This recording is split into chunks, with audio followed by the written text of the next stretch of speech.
The house that breathed.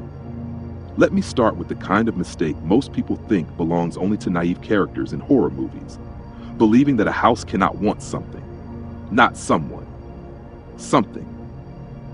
I had just turned 33, and life felt like it was fraying at the edges. My job paid enough to keep me alive, but not enough to keep me anywhere stable for long. I was tired of moving between rooms that smelled of other people's lives, couches that weren't mine, and walls thin enough to hear strangers arguing about nothing at 2 a.m. So when I found the duplex on Sable Street listed online at a price that looked like a typo, I didn't think too hard. I didn't ask questions. I just took it. The key was waiting under a chipped ceramic dog, like a joke no one remembered the punchline to.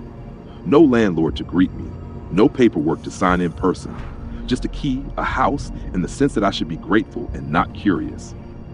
It was an old place, the kind that had once been beautiful before time got its hands on it. Peeling floral wallpaper, wood floors that groaned like a man with a bad back, tall windows that rattled in the wind, as if the glass itself was shivering. But there was something else, a heaviness, a presence. You know how a room feels different when someone is standing behind you, even if they haven't touched you yet? That's how the whole house felt, like it was aware, like it was listening.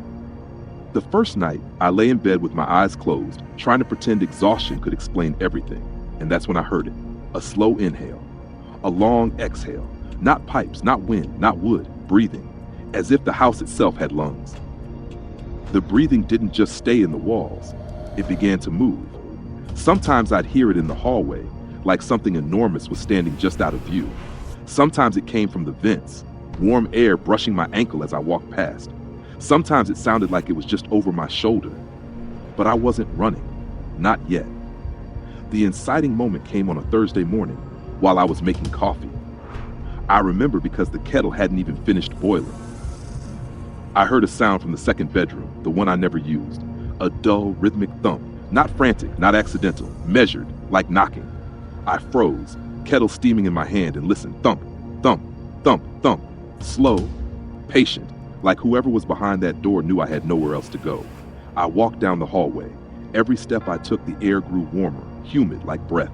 When I finally placed my hand on the knob, it wasn't metal anymore. It felt like skin, warm, almost pulsing. I jerked my hand back and the knocking stopped. No, not knocking. Heartbeat. The room was alive. I didn't open the door. Couldn't. I told myself I'd call the landlord, report something, ask questions I should have asked the first day, but the landlord didn't answer. He never did. The voicemail was a hollow echo that didn't sound like any machine I'd ever heard. More like a cave. More like something was waiting on the other side of the sound. That's when the house started interfering. When I picked up my phone to text someone, the screen froze. When I tried to leave, the front door stuck. Not locked, just unmoving. Like it was part of something larger and I was tugging at a muscle still attached to bone. The house didn't trap me completely, not then. It just reminded me that leaving was a choice, a painful one. So I stayed, and in return the house began to mimic me. I'd sigh, it would sigh, I'd cry. The radiator would shudder with a sound like a sob. I'd have nightmares. The bed would rock gently, like something was trying to soothe me. There was a strange comfort in it, like being held by something too big to fully see, something ancient, something with memory. But comfort can become dependence, and dependence can become worship, and worship always has a price. The storm didn't sound like weather. It sounded like war. Wind slamming the siding, branches whipping the windows, the sky flashing like someone striking matches in the dark. I woke to the sound of crying, thin and broken, like a child trying not to be heard. I thought someone had gotten inside. I grabbed a flashlight and stepped into the hallway. The sound was everywhere and nowhere. Not in the rooms, not outside, not upstairs, in the walls. The drywall shivered. The wallpaper fluttered. The house was crying. I pressed my ear to the living room wall, and what I heard wasn't just sobbing. It was words. Choked, wet, pleaded. I couldn't understand the language, but I understood the emotion. Grief, abandonment, a need so bottomless it could drown oceans. Then the floor shifted, not swayed, not creaked, shifted, like the bones of the house were rearranging themselves. The boards rose under my feet, pushing me toward the hallway. The walls on either side trembled and began to move inward, slow but deliberate, not collapsing, closing. The house was folding around me, drawing me in, bringing me closer to its core. The heartbeat I had heard before was now thunderous, a deep droning pulse. The house was breathing faster, panicked, frantic, desperate. "Stop," I whispered. My voice sounded small, foreign. "Stop." The hallway narrowed until my shoulders pressed the walls. The air turned hot, thick enough to choke on. The house wasn't shelter anymore. It was flesh, and I finally understood. It hadn't been offering comfort. It had been preparing me. Not to live there, to stay, permanently. I shoved myself forward, gasping, dragging my hands along the walls. The wallpaper blistered beneath my touch like skin burned raw. I reached the front door and grabbed the knob. It was warm. It pulsed. The door sealed shut in one smooth contraction like a mouth closing around a bite. "No," I said, a whisper, a plea, a prayer. The house shuddered, so I screamed, not words at first, just raw sound. Then the words came like blood from a wound. "I don't love you." The walls froze. "I don't want you." Silence. "You are not home. You are a prison." Then, so softly it almost broke me, the house exhaled. Not angry, resigned. The pressure released. The walls loosened, the heartbeat slowed, and then the front door clicked open. I ran until the night tore itself open around me. The storm slapped rain into my eyes, the gravel slicing my feet, but I didn't stop. I didn't even think. I didn't look back until I reached the main road, chest burning, hair plastered to my face, lungs dragging air like knives. And when I finally turned, the house just sat there, still, silent, harmless, not a creature, not a cage, just a sad, sagging thing in the dark. A forgotten relic with windows like tired eyes. No pulse, no breath, no heat. If someone had driven by at that moment, they would have wondered what exactly I thought I was running from. But I knew. You don't forget something that tries to claim you. At dawn, I came back with my phone, planning to record everything. Proof, evidence, something to keep me from questioning myself later. But the listing online was gone. No address listed. No rental history. The pictures I knew I had seen were nowhere in my browser history. Like it had erased itself. I tried calling the landlord. The number didn't ring, didn't disconnect. It just didn't exist. My best friend, the one who'd seen the house, the one who told me to run. When I mentioned it, she looked at me with polite confusion, like I was telling her about a dream I thought we had shared. "I've never been to Sable Street," she said. "You've never lived there." She even laughed. Thought I was joking. My voice cracked when I told her I wasn't. She stopped laughing. She looked worried. Later she texted, "Take a break. Sleep. You're stressed." I didn't respond. Because here was the truth I couldn't tell her, or anyone. The house hadn't just wanted a tenant. It wanted a witness. Someone to remember it existed. Someone to know it could love. Someone to feel that love rot into hunger. I washed the dirt and blood from my feet. Sat on my new bed in my new room, in a place that felt deliberately, aggressively normal. And that night, in that safe, clean silence, I heard the breathing advance, slow, not from the walls, from inside me. The house didn't follow me in the way you'd expect. It didn't uproot itself and crawl down the street on wooden limbs. No, that would have been almost comforting. Physical things can be escaped, burned, broken. What I carried out of that place wasn't the house itself. It was its attention. When I moved into the new apartment, everything looked aggressively normal. Beige walls, LED lighting, carpet that smelled faintly of vacuum cleaner. The kind of place where nothing has ever happened and nothing ever will. I tried to return to routine. Work, meals, sleep, repeat. But days began to split around me in strange ways. I'd blink and realize I'd been standing in the kitchen for 15 minutes staring at a patch of wall, waiting for it to breathe. I'd reach for my front door and hesitate because I expected it to be warm.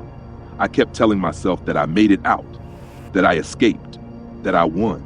But you don't walk away from something that saw you that closely, something that understood you that deeply, something that matched your loneliness with its own. My therapist suggested trauma imprinting, pattern echo, the mind clinging to familiarity. Maybe she's right. But she didn't wake at 3:17 a.m. to the slow inhale from inside her own chest, the exhale that wasn't hers. She didn't feel the phantom pulse beneath her feet, even when the floor was carpet. She didn't feel watched by empty corners. I don't tell people everything. I don't say that sometimes I speak softly into the dark, not because I'm afraid something might be there, but because I'm afraid it might not. Because the worst part of being claimed is realizing you missed the thing that claimed you. So yes, I sleep with the window open now, not to let air in, to give whatever might still be listening a way out or a way back, whatever it decides. And if you're still here, listening to me talk about a house that breathed, then maybe you understand something most people don't. Some places remember us, and some places want us back.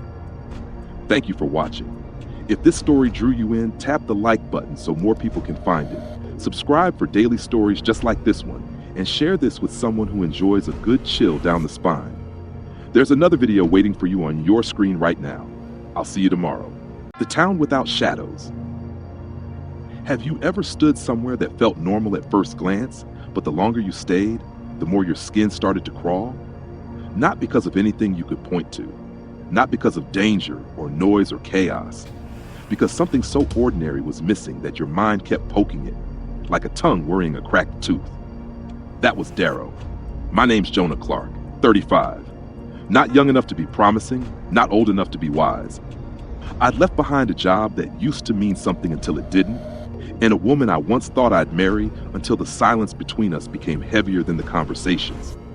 I wasn't driving toward anything. I was just driving away. Sometimes that's enough. After 3 days of cheap motel mattresses and highway diner coffee that tasted like sadness in a cup, I saw the sign for Darrow. White letters, forest green background, a little carved pine tree at the side, as if welcoming me home to someplace I'd never lived. The town was pretty, too pretty.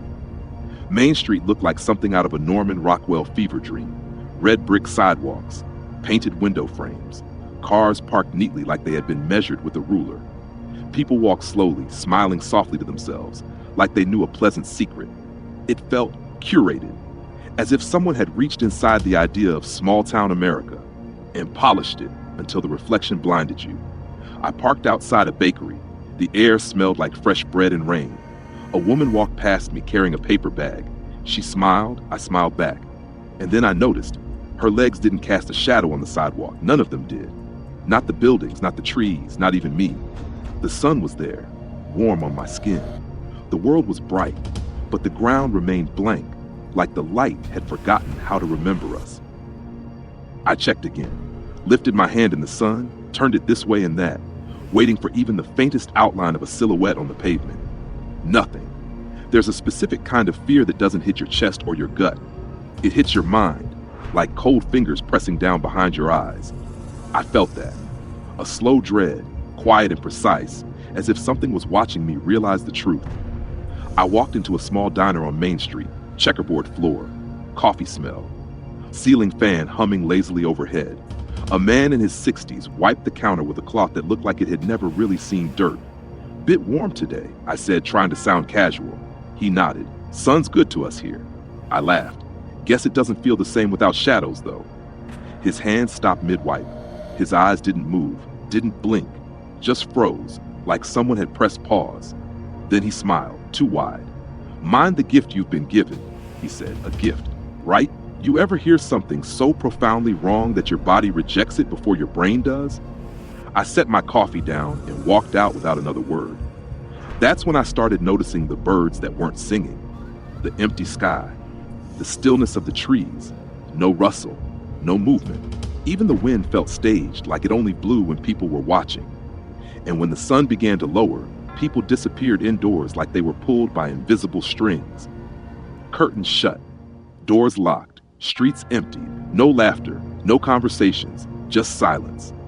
I didn't wait to see what came after silence. I got in my car and drove, headlights cutting through twilight, heart hammering. I followed the only road out, the same one I came in on. But when I reached the outskirts, the asphalt simply stopped. It didn't crumble, didn't crack. It just faded into dirt and then into forest, like the road had never existed. I slammed the brakes, gravel skidded. My breathing sounded too loud in the dead air. I looked back toward town. The streetlights had flickered on, warm and golden, every one of them. The sidewalks glowed faintly, a warm welcome in a place that should have been pitch dark. And beneath those lights, people stood waiting, not walking, not talking, just facing the direction of the forest, facing me. It struck at midnight, a low, rolling sound that seemed to rise from underneath the earth, not above it, a wind that didn't move the trees, a breath that didn't come from lungs. I couldn't sleep, not that I'd even tried. The whole town had gone eerily still hours ago, like someone had thrown a sheet over reality. Windows dark, streets empty, but I could feel something awake out there. So I stepped outside. The moon was high and pale, like a bare bulb hanging over a stage set. And that's when I saw them. Shadows, not cast, not attached, walking. They slid down the street like pieces of night that had peeled away from the ground. Tall, thin, distorted by angles that didn't make sense. They moved with this slow, deliberate grace, like they remembered being human, but no longer needed to pretend. Their edges wavered like heat rising off asphalt, but there was cold in the air, a biting cold that felt like a hand closing around the back of my neck. I realized then the town hadn't lost its shadows. The shadows had left their owners, and now they were wandering, searching. Every house on the street, every window, every door, the people were asleep, perfectly still, as if something had tucked them in all at once. Except me. That was the problem. One of the shadows turned. No face, no eyes, but I felt it see me. The temperature dropped, my breath fogged, and the thing began to move toward me. Not fast, not slow, just inevitable, the kind of pace predators use when they already know you won't escape. Behind me stood Darrow Elementary, a squat brick building with wide double doors. I didn't think. I didn't weigh options. Instinct shoved me. I ran. My footsteps pounded, loud in a world that did not like sound. The doors groaned open. I slipped through and shoved them closed. Darkness swallowed the hallway, old tile under my shoes, rows of faded student art pinned to corkboard. Silent smiles drawn in crayon watching me. Then the sound came again. The whisper of something sliding across the floor. They were inside, more than one. The hallway stretched too long. The exit signs flickered like dying fireflies. I had no plan, no weapon, just adrenaline and bare bones courage scraped from panic. I could run deeper, or I could turn around and face what followed. And I understood something terrible. One choice was fear. The other was the truth. I chose truth. I ducked into the stairwell and took the steps 2 at a time down into the basement. The air grew colder with every step. Old fluorescent lights flickered, or remembering how to stay alive. The shadows didn't rush. They didn't need to. They knew I'd run out of places eventually. The basement smelled like dust, mildew, maybe time itself. Rows of metal shelves stacked with cardboard boxes. Most of them were labeled with years and school records, but one shelf tucked in the back had boxes marked differently. Thick marker, heavy strokes, adjectives meant to warn, not describe. The day the lights stopped belonging to us. My hands shook as I opened the first box. Inside were newspaper clippings, journal pages, medical reports, photos of hospital beds lined up in the gym, people pale, sweating, hollow-eyed, a sickness that left doctors helpless and hope exhausted. And then a letter from the mayor's desk, dated 1973. We prayed, we begged, we bargained, not with God, not with science, with something older, something that lived between light and dark. A deal was struck. The town would be spared, life preserved, sunlight eternal. But the cost was shadows, not just the physical silhouettes, the inner ones too, the doubts, the memory of suffering, the individuality that made each person a universe, all taken away. I swallowed hard. The people of Darrow weren't peaceful. They were hollowed out. Their smiles were the plaster mask of mercy bought too expensively. No sorrow, no conflict, no depth, no self. The shadows outside weren't monsters. They were the parts of these people that got ripped off and left to wander the earth like amputated limbs, still trying to find where they belonged. And they'd found me because I still had mine. I heard the slide of movement behind the door, the soft, searching approach of shapes that once had names. I pressed my back to the shelf, heart hammering. They wanted reunion. They wanted return. But if the shadows came back, the sickness would return with them. The town would die. Or maybe the sickness was never in the people to begin with. Maybe the sickness was the belief that life should be painless. I closed the box. I took a breath. And I understood exactly what choice was coming next. When morning came, the world had the audacity to look normal again. The shadows were gone. The streets were quiet. The people of Darrow woke up and walked outside like it was just another Tuesday. They stretched, they swept their porches, they waved to one another with those same soft, too perfect smiles. None of them remembered. Or maybe they remembered exactly and chose not to. I walked among them, watching the way their eyes slid past me like I wasn't fully real. Like a person still carrying their shadow belonged to another world entirely. And maybe I did. The road out of town had returned, smooth, paved, as if it had never vanished at all. I stood at the edge of it for a long time, the sun warming my back, the town standing behind me like a question no one should answer. I didn't look back when I drove away. Some places don't deserve goodbyes, but something stayed with me. Not a haunting, not a curse, a possibility. Because now, sometimes, at dusk, when the light stretches thin and the world quiets down into that tender hour between day and night, I look at the ground beside me, and sometimes there's no shadow. Not a missing one, not an absent one, just a flicker, a hint of movement, like something remembering where it used to stand. I used to think darkness was something to escape, something bad, something to outrun. But Darrow taught me something I can't unlearn. Your shadow isn't your enemy. It's evidence you exist. Your fears, your regrets, your bruises, your mistakes, they're the things that make you whole. Take them away, and what's left isn't peace. It's emptiness with a smile. So here's the question that settled into my bones, and maybe now it'll settle into yours. What do we lose when we try to live without our darkness? And worse, what happens when it finally decides to come back? If this story pulled you in, if it made you think or imagine or feel something, don't forget to like this video. It helps the channel grow, and it helps more people discover stories just like this one. Make sure you subscribe for daily storytelling. We do this every single day. Share the video with someone who loves a good mystery. Thank you for listening and for being here. Another story is waiting for you on your screen. I'll see you tomorrow. Grandmother's New Voice. I first heard it on a Tuesday, though time had started to feel slippery around that house. I was standing in the hallway, the fog outside pressing against the windows like a living thing. The streets of our little town never truly slept, but they whispered in a low hum that night. And I, for reasons I still can't explain, had decided to wander into the one house that had always felt like a portal to another world, my grandmother's old Victorian. It hadn't changed, at least on the surface.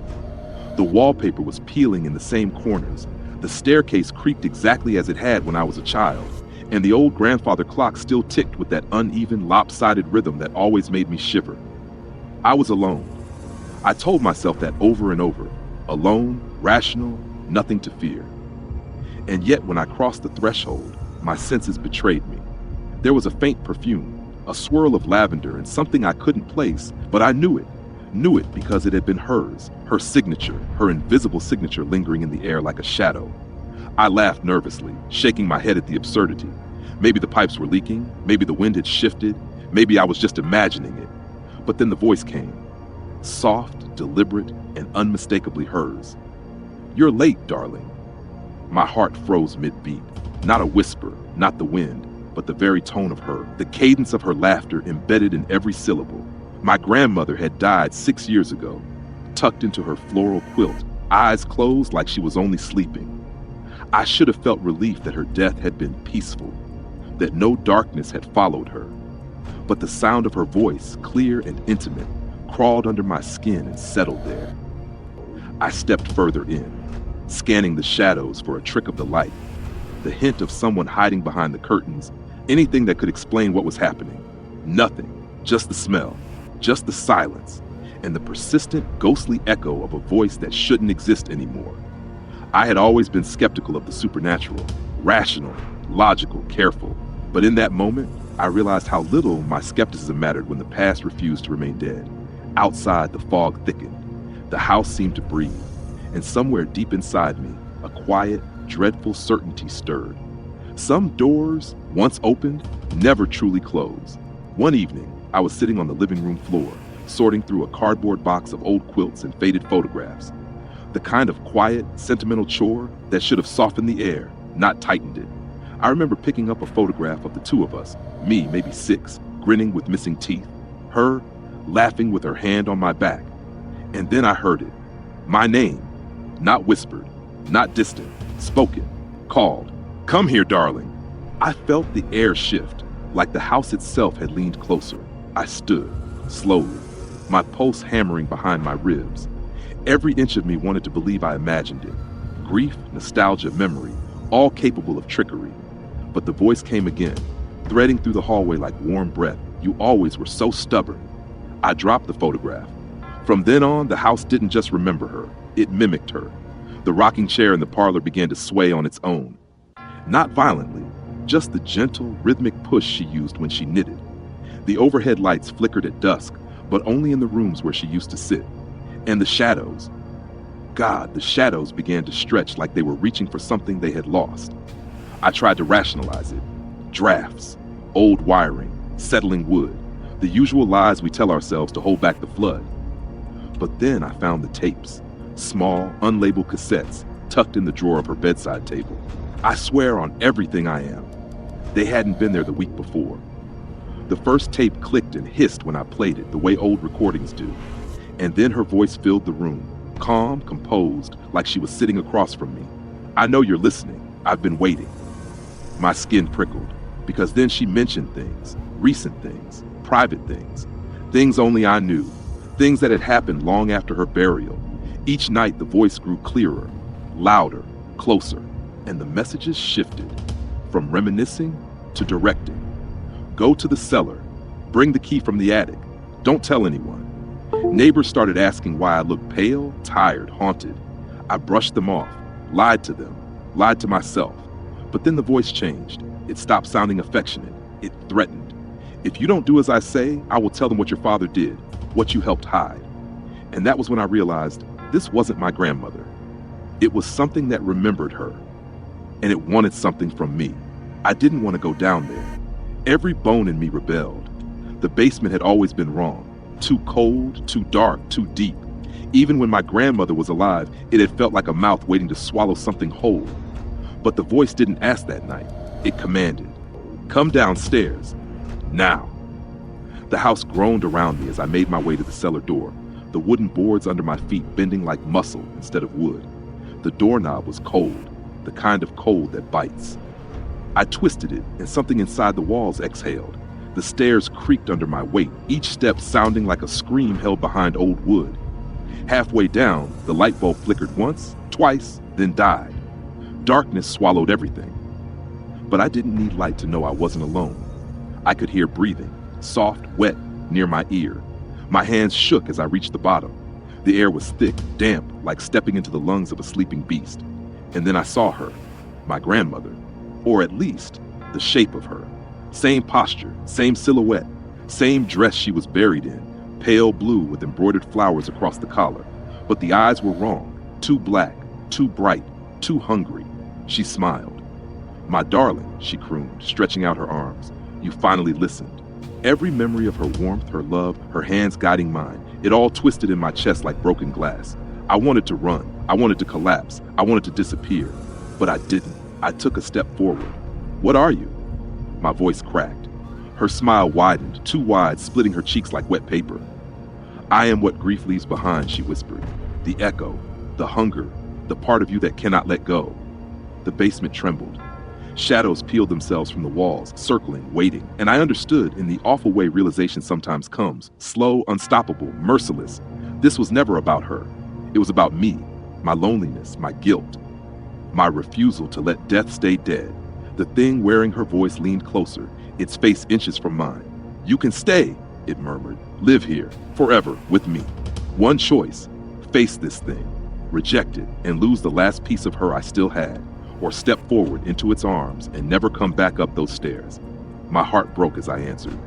I woke up on the cold basement floor, sweat clinging to my skin, heart hammering like a drum I couldn't stop. The thing, the echo of my grandmother, was gone, vanished. Not with a scream, not with a crash, just gone. All that remained was the faint smell of her perfume, but somehow sharper, almost sour, lingering like a warning. Clutching the small folded charm I'd found in her dresser weeks ago, I realized it had worked.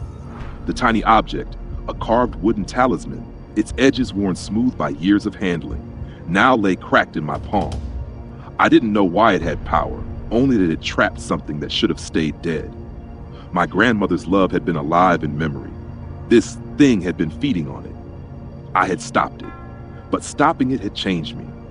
The house was quieter now, almost painfully so. The creaks felt deliberate, the air heavier. I wandered from room to room, noticing little details I hadn't before. The rocking chair angled differently, as if she had just left it. Old photographs tilted slightly, like someone had been examining them. The shadows didn't retreat all the way. They lingered, curling along the walls in shapes that almost seemed human. My pulse never fully settled. I stepped outside into the fog-choked streets, the night swallowing me, and noticed neighbors' eyes on me, puzzled by my gaunt expression, the dark circles under my eyes. I offered weak smiles, but I couldn't speak of what had happened. Who would believe it? My friends, my family, the world itself. They would call me mad, or worse, dismiss me. And yet, even as life tried to resume its rhythm, I felt the remnants of her echo inside me. Every creak, every draft, every scent of lavender reminded me that nothing here was entirely natural. I moved the family heirlooms back to their original places, but I knew some subtle shifts would remain forever. The clock running a tick slower, a drawer slightly ajar, the faint echo of laughter that wasn't mine. I was alive. I was free. But some part of me had stayed behind in that basement with her, the part that had listened too long, that had felt the hunger, that had nearly crossed the line. And I knew deep down that houses like this, voices like that, they don't forget. They wait. The night whispered, and I walked on, hearing, just beneath the quiet, the faintest, most impossible sound. My darling, it wasn't over, not entirely. I locked the door behind me just as the sun was coming up, that thin gray morning light that makes everything look like it's been washed of color. The house stood silent, still, its windows dark and blind. I told myself I was done, finished. I had survived, trapped the thing, ended it. But endings are rarely that clean. As I walked down the long gravel path toward the road, I felt the weight of the years I'd spent loving her, my grandmother, pressing against my ribs. Grief has a shape, you know. It isn't just sadness, it's memory sharpened into a hook. And that house, that voice, it found the hook in me easily. Days passed, then weeks. My life began moving again, or at least wobbling forward. I worked. I slept. I did the things people do when they're trying to pretend they haven't been changed. But I had. When the wind blew at night, I would smell lavender. Not always, not even often. Just enough to make me stop breathing. Just enough to remind me that memory is not inert.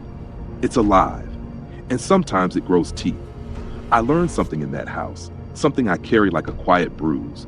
Grief is not just remembering what you've lost. It's fearing that what you lost might remember you back. Some nights when the world is too quiet, I hear it, her voice, soft and distant, barely there. My name, not pleading, not threatening, just waiting. And I don't know what is worse, believing it's really her, or knowing it isn't. Before I left, I placed the cracked charm on the windowsill of her upstairs room, a warning or a promise. I don't know, but I do know this. I will not step inside that house again, not while it waits, not while I hear her whisper in the dark, not while part of me wants to answer, because some doors never close. They just stay quiet, listening. Thank you for listening to this story. If it gripped you, unnerved you, or stayed with you even for a moment, please like the video. It helps the channel grow and brings more stories to more people. Subscribe for daily narrative content and share this with someone who loves a good shiver down the spine. There's another story waiting for you on your screen right now. I'll see you again tomorrow. The silent school bus. The first thing I noticed was how still everything was. Usually the morning fog crawls lazily over the cracked sidewalks, muffling the town in that sleepy haze only early hours can bring. But today it felt heavier somehow, like it was pressing down, waiting. The bus, our old clanking, rattling school bus, sat at the curb, door slightly ajar, and not a whisper of the usual chaos drifted from it. No engine hum, no shouting kids, no driver waving from his seat. Just silence. I hesitated, heart thumping in that familiar rhythm that always shows up right before something unusual happens. Ordinary me, average grades, average friends, average everything, felt that old tug, that craving for the spark that would remind me I existed. The invisible life I sometimes feared was creeping up on me, And curiosity, reckless and relentless, pulled me forward. I climbed the first step, hand shaking slightly on the chipped metal railing. The smell hit me first. Dust and something else, something like burnt sugar, faint but unmistakable. The seats were empty, the windows fogged from the morning chill. Everything inside whispered that it shouldn't be like this, yet my feet carried me down the aisle as if the bus itself had called me in. I glanced to the driver's seat. Empty. Steering wheel untouched, but a faint scratch, a gouge in the vinyl, deep and recent, ran across the dash. A shiver ran down my spine. Something was off. Not just a little off. Not the maybe the driver is late off, but a visceral wrong off that pressed against my chest and made breathing feel deliberate, cautious. And still, I moved toward the back, drawn by that reckless curiosity that had led me to climb into abandoned houses, peek through boarded windows, and ignore warnings that should have kept me safe. Today, though, curiosity felt heavier, sharper, almost alive. It was then I noticed the sound, or rather, the lack of it. No creaks from the suspension, no wind rattling the windows, nothing. And yet, I could swear I heard a soft, almost imperceptible whispering, like the bus itself was breathing. I should have turned back, but I didn't. The bus jolted without a sound, tires rolling over pavement that seemed to vanish beneath us. My stomach dropped. The morning fog thickened into a suffocating white haze, curling through the windows like ghostly fingers. I blinked and realized something impossible. The other kids weren't moving. Their faces were blank, eyes wide, staring straight ahead or through me. Their whispers didn't come from their lips. I heard it behind me, brushing my ear like a cold breath. "Didn't you hear the rules?" I spun toward the driver's seat, empty as before. My fingers scrabbled at the door handle, locked. I called out, voice trembling, echoing uselessly against the metal frame. The bus had a rhythm now, a pulse I could feel under my feet, carrying me forward into streets that weren't streets. Houses leered from fog-shrouded corners, windows dark, paint peeling, yards overtaken by weeds. Some were places I didn't recognize, though the architecture hummed familiar, like memories warped. I knew no one lived there, couldn't have lived there, for decades. The fog thickened, twisting against the bus like it had intent, clawing at the metal walls, slipping through cracks around the windows. Shadows stretched and reached, bending in ways they shouldn't, and I felt the weight of invisible eyes pressing on my back. My palms were slick on the cold metal of the seat as I tried to move, tried to pull myself toward the exit that refused to yield. And then the kids started disappearing. Soft pops, like bubbles bursting underwater, and a seat that had been next to me was suddenly empty. I scrambled backward, clutching the pole, heartbeat hammering against my ribs. A girl who had been whispering something indecipherable just a second ago vanished without a trace. Another boy's blank eyes flicked toward me, lips moving soundlessly, and then he was gone. I realized I could be next. My chest tightened. Every instinct screamed to escape, but the bus had other plans. It rolled, silent, endless, deeper into fog-thickened streets that shouldn't exist, carrying me into a place that smelled of rust, rot, and something far worse. The whisper came again, this time right behind me, cold and slow. Rules aren't suggestions. And then I understood. This wasn't a bus ride. This was something else. Something alive, waiting for me to slip, to break the rules, to vanish. I stumbled toward the back of the bus, fighting against the tilt. The floor wasn't level anymore. It felt like the bus was slowly tipping sideways, gravity dragging us toward nowhere. Seats groaned, metal strained, and that fog outside the windows churned like a storm waiting to swallow us whole. My breath came in sharp, frantic bursts. I kept telling myself, move, move now. I reached the emergency exit. The red handle gleamed like salvation. My fingers closed around it, ice cold. I yanked, hard, nothing, harder, and then click. The window pane snapped upright, but instead of the outside world, I saw me. Not just a reflection, another version of me, sitting 3 rows from the front, still, blank-eyed, just like the others, watching me with a lifeless, glassy stare. My stomach lurched. I whipped my head toward that 3rd-row seat. It was empty. But in the glass, the other me leaned forward, as if to whisper. The bus lurched again, now nearly horizontal. A low groan pulsed through its metal frame, like a creature waking up. The floor vibrated. I felt it in my bones. Not motion, hunger. This wasn't a vehicle. It was a trap. A liminal cage built from routine and ritual and the quiet moments we never questioned. The whisper returned, no longer soft. It roared inside my skull. You wanted to feel alive. This is the price. My hands shook. The fog outside the open hatch didn't lead to ground. There was no street, no earth, just a vast, swirling void of pale nothingness, like the world had ended, and only this moment remained. I could stay, become another silent passenger, a soul preserved in stillness, forgotten, invisible forever. Or I could jump into nothing. No guarantee of survival, no promised escape, just the chance of being real again. The bus tipped further. Screws clattered loose, seats snapped. A distant hollow pop sounded, one more passenger gone. I planted my foot on the edge of the emergency hatch. My heart hammered like it was trying to break out of my chest. Better to disappear fighting, I whispered to myself, voice steady for the first time. And I jumped. My body hit the ground hard enough to knock the air out of me.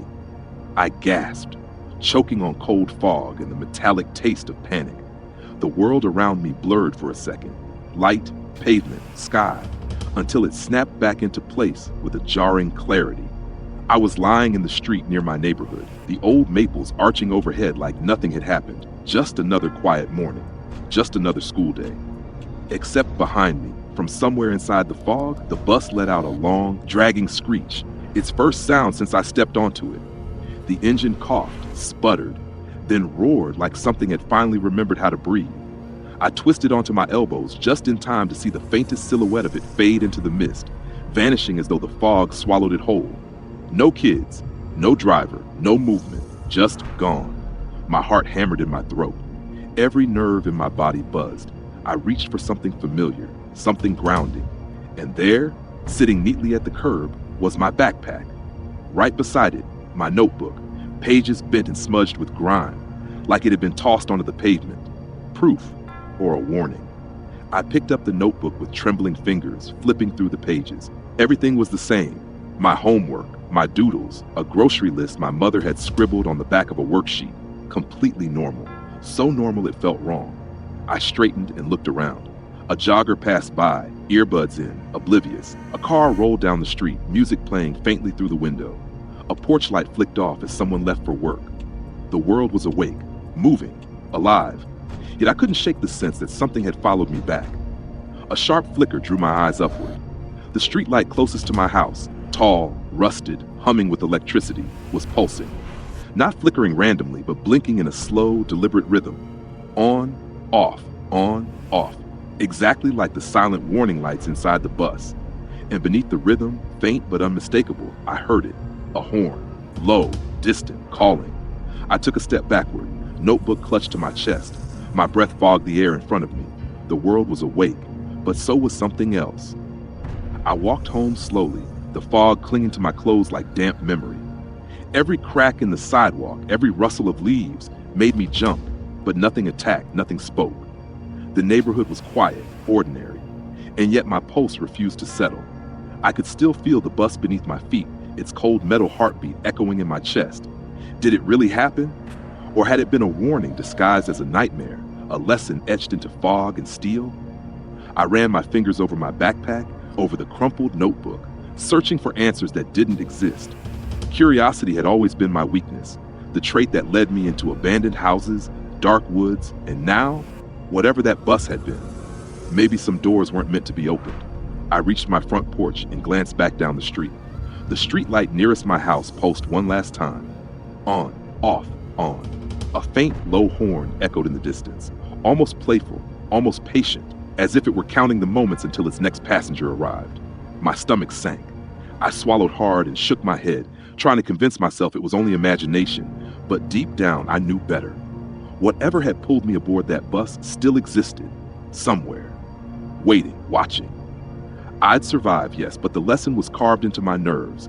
Curiosity is a door, and some doors lead only to silence. I unlocked my front door and stepped inside, letting it shut behind me, as the familiar creak grounding me in reality. I was safe, for now, but I couldn't shake the feeling that reality had thinned, that the edges of the world might ripple again with something I couldn't see. The bus might return, and next time, maybe I wouldn't be lucky. Thank you for listening and watching this story unfold. If it sent chills down your spine or made your curiosity tingle, like this video to help support the channel's growth. Subscribe for daily content that dives into stories, suspense, and the unknown. And share this video with someone who thrives on thrills or could use a reminder that some mysteries aren't meant to be solved. There's another video on your screen that will pull you even deeper into the strange and uncanny. And remember, somewhere out there, through fog and silent streets, a bus waits. It's patient and it never forgets. We'll see you back here tomorrow.